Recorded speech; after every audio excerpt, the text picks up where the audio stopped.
that BBC employees lied and used fake documents to obtain the interview with my mother, made lurid and false claims about the royal family, which played on her fears and fueled paranoia.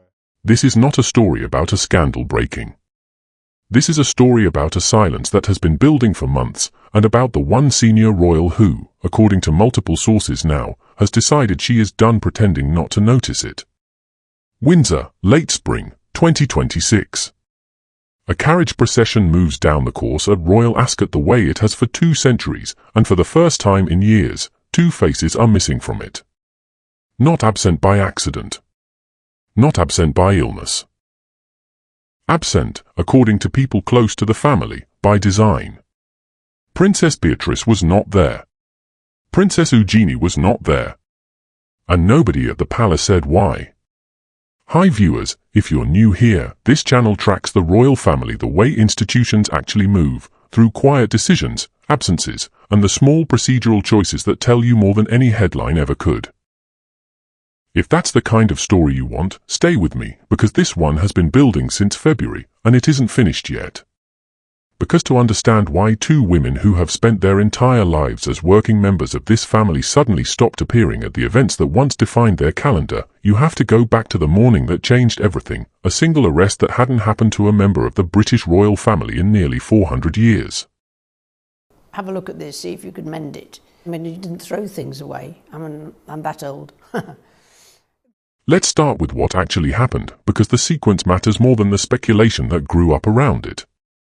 On the morning of February the 19th, 2026, on his 66th birthday, Andrew Mountbatten-Windsor was arrested at his home on the Sandringham estate. Officers took him to Aylsham Police Station in Norfolk. He was held for close to 11 hours before being released under investigation, which under British law means he had been neither charged nor cleared. The suspicion was misconduct in public office, an offence that technically carries a maximum sentence of life imprisonment, though legal experts were quick to point out that a conviction, if one ever came, would likely draw far less. It was, by every account, a watershed moment. The last time a senior member of the royal family had faced arrest at this level was during the reign of King Charles I, and that ended in civil war and an execution. Nobody was suggesting history was repeating itself. But the symbolism was not lost on anyone inside the palace. The arrest traced back to a fresh release of documents from the U.S. Department of Justice's long investigation into Jeffrey Epstein, the financier who died by suicide in a New York jail in 2019 after years of allegations that he trafficked underage girls. Among the newly released material were emails appearing to show that Andrew, while serving as Britain's special trade envoy in 2010, had forwarded Epstein confidential reports, including details from official visits to Hong Kong, Vietnam, and Singapore, and a briefing on investment opportunities tied to the reconstruction of Helmand Province in Afghanistan. One email appeared to have been forwarded to Epstein within minutes of Andrew receiving it himself. For years, Andrew had maintained that he cut off contact with Epstein back in 2010. The document suggested otherwise, indicating the relationship, at least through an intermediary, continued for years afterward. This was not new territory for the family. Queen Elizabeth had already forced her son to step back from royal duties in 2019, after a catastrophic television interview in which he tried and failed to explain away his friendship with Epstein. Then came the far more serious accusation from the American Virginia Jeffrey, who said she had been trafficked to have sex with Andrew when she was a teenager. Andrew denied it categorically, but in 2022 he settled with Jeffrey out of court, reportedly paying somewhere in the region of $16 million. Jeffrey died by suicide in 2025. When news of Andrew's arrest broke the following February, her family released a statement saying their hearts had been lifted by the knowledge that no one is above the law, not even royalty. It was, in its own way, a devastating coda to a story that had already cost the monarchy years of credibility. King Charles moved fast, or as fast as an institution built on caution is capable of moving. He had already stripped Andrew of his prince title and his honours the previous autumn, a decision made official in early November, and ordered him out of Royal Lodge, the 30-room house on the Windsor estate he had occupied for 2 decades. After the February arrest, the king issued a statement expressing his deepest concern and insisting that the law must take its course. It was a careful sentence, built to signal distance without abandoning a brother entirely, and it captured something that had defined Charles's handling of this entire saga: caution over confrontation, statement over conversation. But stripping a title and issuing a statement doesn't resolve a constitutional problem, and the problem here was serious. Even without his titles, even under active police investigation, Andrew remained eighth in the line of succession to the British throne. And actually, going through what you and the rest of the family have gone through, I think when you are bereaved at a very young age, any time really, but particularly at a young age, I can resonate closely to that. You feel pain like no other pain, and you know that in your life it's going to be very difficult. Losing the right to be called a prince does not remove a person from the legal order of succession. Only an Act of Parliament can do that. And so, within days of the arrest, the British government confirmed it was actively considering legislation to strip Andrew from the succession outright. This wasn't confined to Westminster.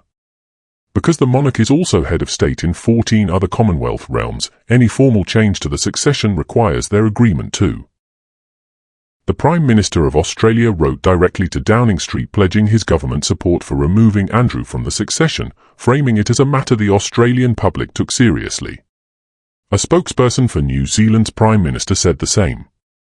The Defence Minister confirmed publicly that the government had been working directly with Buckingham Palace on the question, calling it something he hoped would draw cross-party support. Even opposition leaders who rarely agree on anything found common ground here, with a Liberal Democrat leader describing it as intolerable that Andrew could ever succeed to the crown. As of this year, the matter remains unresolved, with the next real opportunity for a Commonwealth-wide decision expected at the heads of government meeting scheduled for November in Antigua and Barbuda. That is the institutional earthquake. It is welcomed that the BBC accepts Lord Dyson's findings in full, which are extremely concerning. That BBC employees lied and used fake documents to obtain the interview with my mother, made lurid and false claims about the royal family, which played on her fears and fueled paranoia. Now here is the part of the story that almost nobody is covering properly, which is what happened to the two women who had absolutely nothing to do with any of it. Princess Beatrice and Princess Eugenie are Andrew's only children, born 5th and 8th in the original line of succession, now shifted further down as new children have arrived elsewhere in the family. Neither of them has ever been implicated in anything connected to their father's conduct. Both built adult lives that look almost deliberately ordinary by royal standards. Beatrice studied history at Goldsmiths, University of London, worked in the Foreign Office and at Sony Pictures, and today holds a genuine full-time career, serving as Vice President of Partnerships and Strategy at the technology company Affinity while running her own advisory firm focused on emotional intelligence in the age of artificial intelligence. She married the property developer Edoardo Mapelli-Mozzi in 2020, and the two now have two young daughters, the younger of whom, Athena, was born prematurely at Chelsea and Westminster Hospital in January of last year. Eugenie studied at Newcastle University and today works as a director at the Mayfair Art Gallery Hauser and Wirth, alongside her own charitable commitments, including the Anti-Slavery Collective, which she co-founded with her sister back in 2017 to raise awareness of modern slavery. She is currently pregnant with her third child with her husband, the property developer Jack Brooksbank. These are not idle royals living off the family name in the way tabloids sometimes suggest.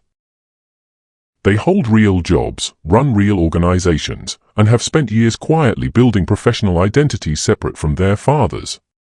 And yet, in the months following Andrew's arrest, both women found themselves conspicuously, repeatedly absent from the events that had always included them. and actually going through what you and the rest of the family have gone through. I think when you are bereaved at a very young age, any time really, but particularly at a young age, I can resonate closely to that. You feel pain like no other pain, and you know that in your life it's going to be very difficult. It started at Royal Ascot, a fixture that has for generations welcomed the wider family, cousins and in-laws included, surviving divorces, abdications, and decades of tabloid churn without ever quietly dropping anyone from the guest list. This year, Beatrice and Eugenie were not in the carriages. No statement explained it. No palace spokesperson confirmed anything on the record. The absence simply happened, the way these things happen inside an institution that has spent a century mastering the art of saying nothing loudly. Then came the Chelsea Flower Show, another event on their regular calendar, another year they had attended without issue before. Reporting from Hello magazine at the time noted plainly that of all the royal faces filling the grounds that week, this one duo was notably missing. 2 absences, back-to-back, at 2 events that had always included them without controversy. That's not a scandal breaking. That's a pattern. And patterns, inside a family this controlled, do not happen by accident. According to sources cited in recent reporting, the person most disturbed by this pattern is not Beatrice. It's not Eugenie. It's their aunt, Princess Anne. If you know anything about how Anne operates, you understand immediately why that matters. She has spent decades as the one royal who never gave the press a headline to chase, never leaned into controversy, never seemed to need public affection to keep doing her job. She shows up, does the work, and leaves, which is precisely why insiders describing her as furious, specifically and privately, about how her nieces are being treated carries real weight. That's not family gossip circulating for its own sake. That's the most disciplined member of the family choosing, apparently, to break formation. But before we go further into what Anne is reportedly doing about it, sit with the shape of what's actually happening here, because it comes back at the end of this, and it matters more than it might seem right now. An institution built entirely on continuity just watched one of its own removed from the very structure that defines it, by a decision partly made in London, partly in Canberra, partly in Wellington. And in the aftermath, 2 working women who share his blood but not his conduct are being quietly pushed to the margins. Is that protecting the monarchy from scandal, or is that punishing people for something they didn't do? Because reportedly, that is exactly the question one member of this family has been asking, and refusing to let go of. According to the reporting, Anne does not believe this coldness reflects her brother, the king, at all. Her position, as described by people close to the situation, is specific. She reportedly does not think Charles arrived at this decision on his own. Sources describe her as convinced the exclusions carry what one insider called Camilla's fingerprints all over them, and she has apparently said as much in private, more than once. This is where the story stops being about Andrew's fall and starts being about something else entirely, who actually has the king's ear, and what happens to the people who don't. To understand why Anne would land on that read of the situation, you have to understand where she was standing before any of this began. Multiple reports describe Anne as having been noticeably more sympathetic toward Andrew, even after his arrest, than most of the rest of the family. Before he lost his titles in the autumn, she and her younger brother, Prince Edward, were both said to have urged the king to ease off Andrew somewhat, out of concern for his state of mind as his public life collapsed around him. That position did not win. Andrew lost his titles. He lost Royal Lodge. Whatever compassion Anne and Edward pushed for behind closed doors did not visibly change the outcome then, and it does not appear to be changing anything now. So when the fallout extended to the next generation, when Beatrice and Eugenie started disappearing from the family calendar, and reportedly did not read it as coincidence. She read it as a continuation of the same institutional instinct that had, in her view, already gone too far with their father, except this time aimed at 2 people who had done nothing at all. Eugenie's pregnancy is not incidental to this story. According to a source who spoke to reporters, and finds the exclusion especially difficult to accept precisely because of it, viewing the timing as needlessly cruel against a woman simply trying to carry her 3rd child in peace. The phrase attributed to one insider was that this level of coldness is not in her brother's character, that it carries someone else's signature entirely.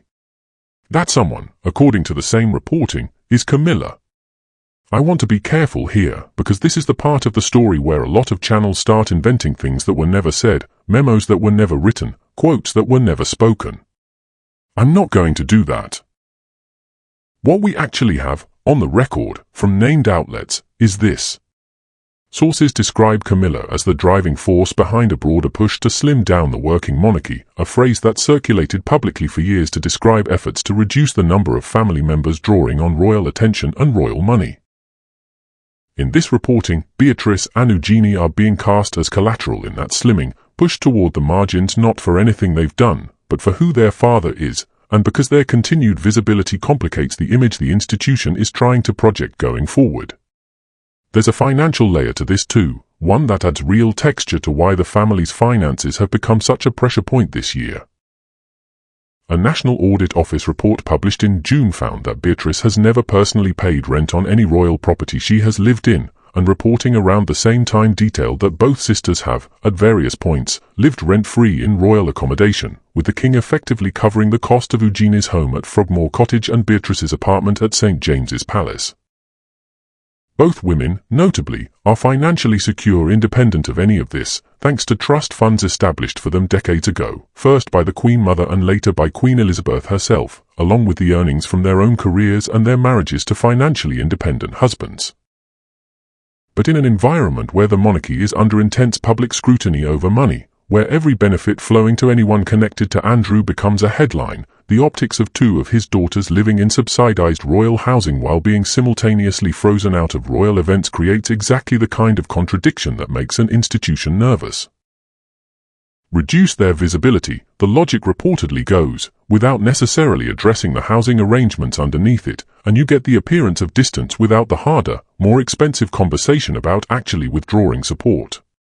According to the reporting, Anne's response to all of this wasn't a public statement. It wasn't a leak to a friendly tabloid.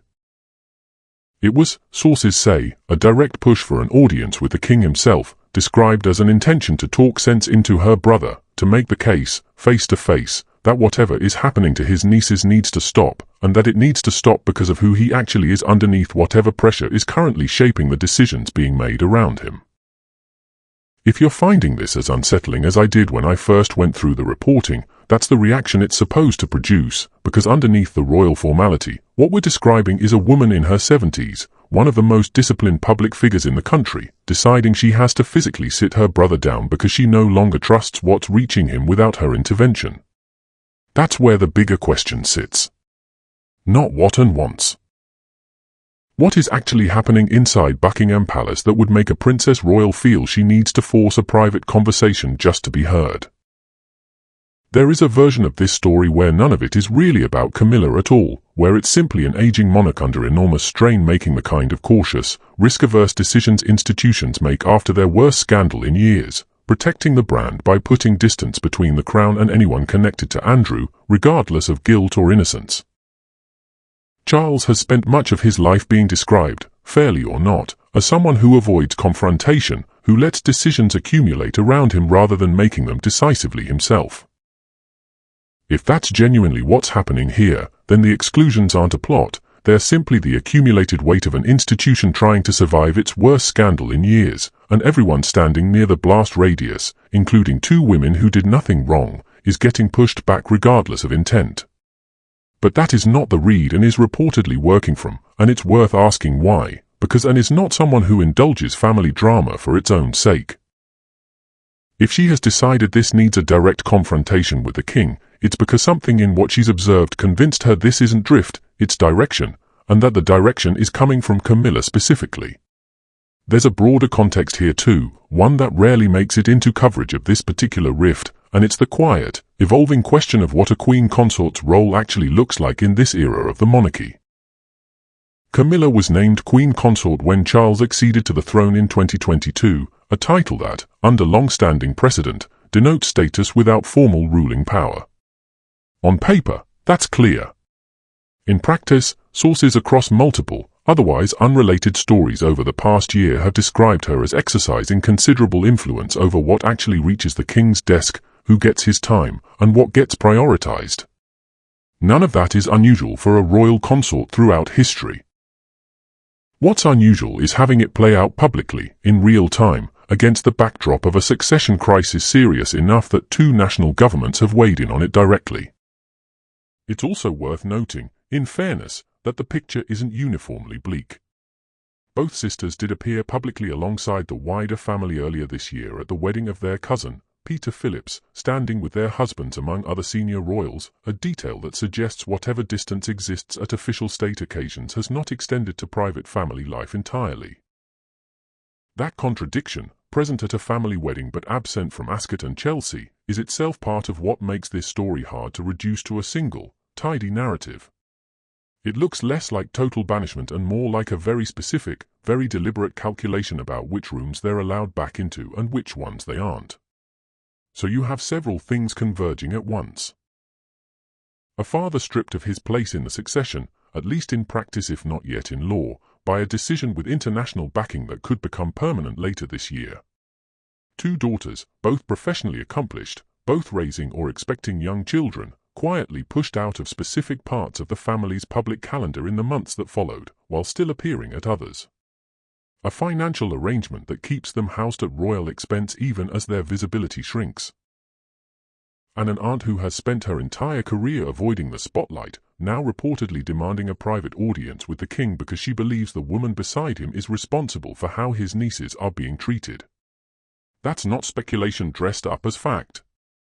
That's the actual, source shape of what multiple outlets are reporting right now, in real time, as this plays out. What happens next is genuinely unknown, and I think that's actually the most honest place this story can leave you, because too many channels manufacture a tidy resolution, a dramatic confrontation, a document, a scene that never happened, just to give you a satisfying ending.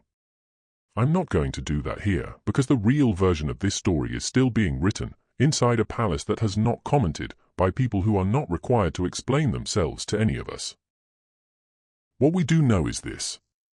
Eugenie is due to have her third child. Beatrice continues her own career largely out of the spotlight, running her advisory work and holding down her role at Aphrodite. Andrew remains stripped of his titles, evicted from the only home he'd known for 20 years, still under investigation, with the broader question of his formal place in the succession still unresolved and still, as of this year, on the table for discussion at the next Commonwealth Heads of Government meeting in Antigua and Barbuda this November. That meeting could be the moment this entire chapter of the family's history gets a legal, permanent ending, one way or another. And somewhere in the middle of all of it sits Anne, 75 years old, having spent her entire public life saying almost nothing, now reportedly pushing to say quite a lot, directly, to the one person who can actually change how this plays out. If there's a lesson sitting underneath all of this, and I think there is, it's not really about Camilla, or Andrew, or even and specifically.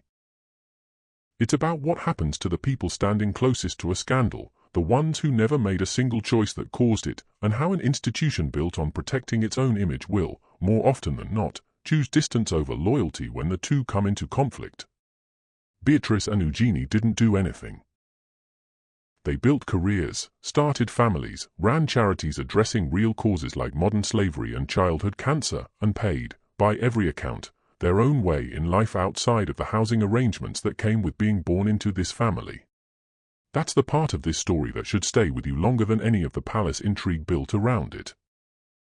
We're going to keep tracking this one, because the succession question around Andrew is heading toward an actual decision point later this year, and if Anne's reported push for an audience with the king goes anywhere, it's not going to stay quiet for long. If you want to be here when it moves, subscribe now, because this is exactly the kind of story that develops fast and gets buried just as quickly if you're not watching for it. For now, here's where it stands. 2 absences at 2 events that never used to have empty seats, sitting alongside 1 appearance at a family wedding that suggests the distance isn't absolute. A reported family rift that traces back not to malice inside the family itself, but to the aftershock of one man's arrest and the government-level decision that followed it. A financial arrangement that keeps 2 women housed at royal expense even as their public role shrinks around them. And 1 princess, the most disciplined and least dramatic member of this entire family, apparently deciding that the only way to protect the people she loves is to stop being quiet about it. The next chapter of this is coming. Whether it's a reversal, a confrontation, or simply more silence, we'll be here to tell you when it happens.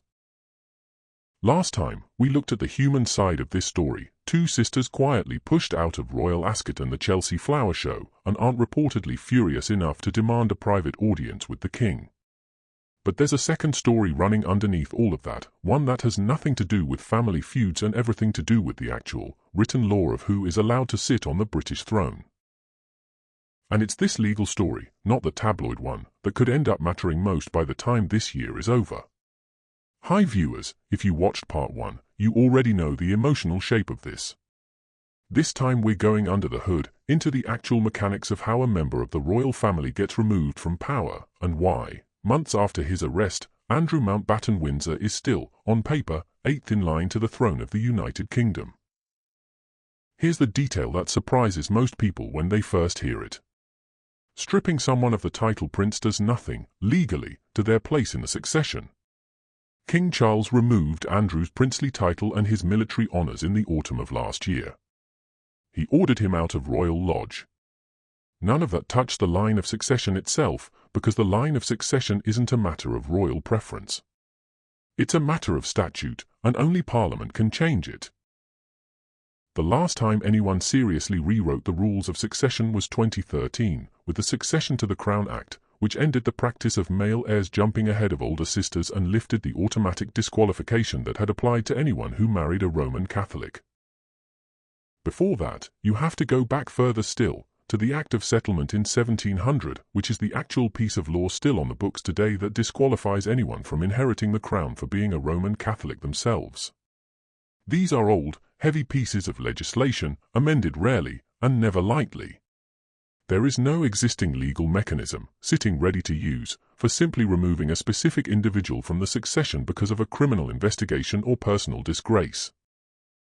If Parliament wants Andrew out, it has to write a new law to do it, debate it, pass it through both houses, and secure royal assent, the same process used for anything else that changes the constitution. And it doesn't stop at Westminster.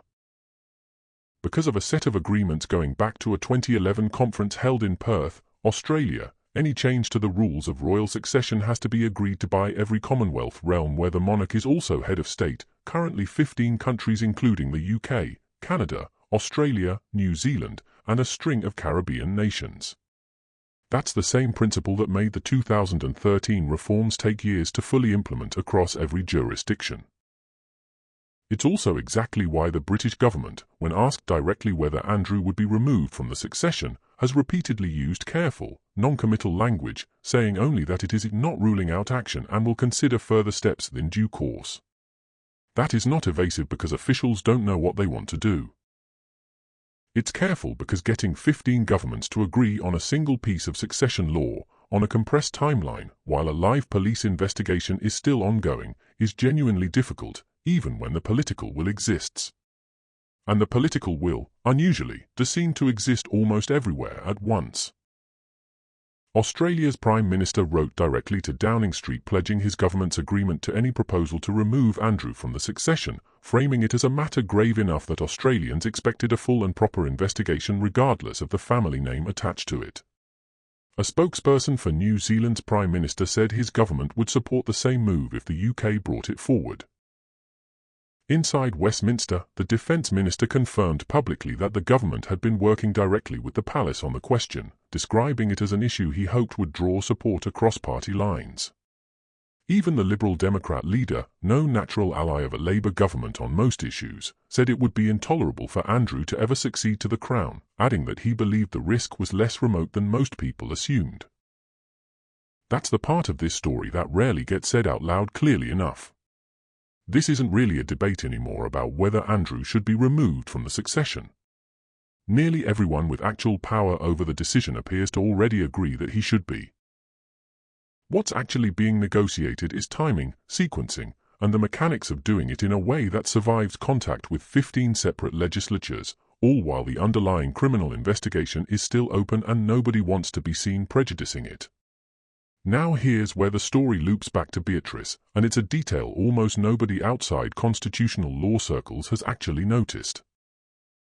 While the government debates whether to remove her father from the line of succession entirely, Princess Beatrice herself currently holds a real, functioning constitutional role, because she is, right now, one of only 7 people in the country legally empowered to act on the king's behalf if he's too ill or too far from home to perform his duties. She is a Councillor of State. That office goes back to 1937, created to solve a much smaller problem. What happens if the monarch is travelling abroad, or briefly unwell, but not so incapacitated that the country needs a full regency? Under the law, the Councillors of State are automatically the monarch's spouse and the next 4 adults in line to the throne. For most of the last decade, that meant William, Harry, Andrew, and Beatrice sat alongside Camilla as the people legally entitled to sign documents and receive ambassadors' credentials in the king's absence. The obvious problem, raised directly in the House of Lords back in 2022, was that two of those four, Andrew and Harry, no longer performed any public royal duties at all. One peer put it bluntly at the time, pointing out the strangeness of a system where the eligible stand-ins included a man who had left public life and another who had left the country entirely. The government's response then was careful and non-committal, the same tone we're hearing again now about the succession itself. The fix Charles pushed through wasn't to remove Andrew and Harry from the list. It was to expand it. In November 2022, the King formally asked Parliament to add his sister Anne and his brother Edward to the pool of councillors of state, both of whom had held the role once before and stepped down only when their nephews reached adulthood and legally displaced them. Parliament agreed within weeks. The Councillors of State Act 2022 received royal assent on the 6th of December that year, and from that point on, 7 people, not 4, could be called on to stand in for the monarch: Camilla, William, Harry, Andrew, Beatrice, Anne, and Edward. In practice, only the working members of that group, and Edward chief among them now, are ever actually asked to do it. But legally, the door was widened rather than narrowed. Andrew remains a Councillor of State today. So does Beatrice, despite never once having been a working royal in her adult life. There's a historical echo here that's worth sitting with for a second, because it shows this isn't a new dilemma dressed up as one.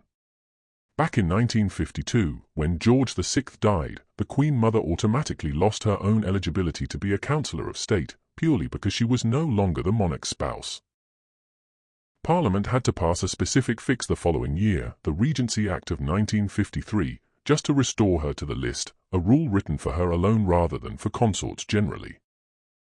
And decades before that, in the 1940s, the Earl of Harewood sat in the pool of eligible councillors simply by virtue of where he fell in the succession, despite being known mostly for his work running an opera company, prompting one Lord Chancellor at the time to dryly note he wasn't, in his words, a very good name for the job.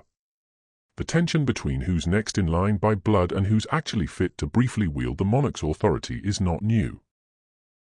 It's just gotten sharper, and far more public, now that the person in question is under active criminal investigation rather than merely running an arts institution. So, why does any of this matter beyond the constitutional trivia? Because it tells you something the tabloid version of this story misses entirely. The frustration inside the family, whether it's Anne's reported anger over how Beatrice and Eugenie are being treated, or the broader unease about Andrew's lingering formal status, isn't really about personal feelings at all. It's about the fact that British constitutional law moves extremely slowly, was never built with a scenario like this in mind, and leaves the royal family stuck operating inside rules that haven't caught up with what's actually happened. Charles can strip a title in an afternoon with a single decision. He cannot, acting alone, remove his own brother from the line of succession, and he cannot unilaterally decide that his nieces should or shouldn't attend Ascot without that decision rippling into exactly the kind of family tension we covered in Part 1. That gap, between what the king can decide personally and what actually requires an act of law, is where this entire crisis is currently sitting. And it's why all eyes are turning toward November. The Commonwealth Heads of Government meeting is scheduled to take place from the 1st to the 4th of November this year, in St. John's, Antigua and Barbuda. It won't be the first time a succession question has been settled at a gathering like this. Back in 2011, at the same kind of summit held that year in Perth, the Commonwealth realms agreed on the reforms that eventually became the Succession to the Crown Act 2 years later. There is no guarantee this November's meeting produces anything final on Andrew's status specifically, and officials on all sides have been careful not to promise a timeline. But it is, right now, the most concrete date on the calendar where 15 governments who already appear to agree in principle could actually sit in the same room and move a real proposal forward. If that happens, it would be the first time in the modern era that a named, living member of the British royal family was formally legislated out of the line of succession while still alive, rather than losing his place through death, abdication, or simply being outnumbered by newer generations being born ahead of him. Edward VIII is the closest historical parallel most people reach for, but that was an abdication, a voluntary act. This would be something else entirely. Parliament, and 14 other governments actively deciding a man no longer belongs in the succession at all over his own objection, while he still denies any wrongdoing. That is the actual stake sitting underneath every quiet exclusion at Ascot, every unexplained absence at the Chelsea Flower Show, every reported plea from and for a private word with her brother. This was never really a story about seating charts. It's a monarchy trying to work out, in real time and largely in public, what its own 600-year-old rulebook was never written to handle, a criminal investigation into a man who is still, legally, close enough to the throne to one day have signed documents on the king's behalf. Whether November brings resolution or just another careful, non-committal statement, we'll be covering it the moment there's something real to report. If you want to be here for that, subscribe now, because between the family fallout we covered last time and the actual legal mechanics we've just walked through, this is shaping up to be the biggest test of the modern monarchy's own rulebook in decades. For now, the line of succession stands exactly where it stood since February. Andrew remains 8th. Beatrice remains, on paper, a councillor of state. And a king who moved fast to strip a title is still, months later, waiting on 14 other governments before he can finish the job the public has been demanding since the day of that arrest.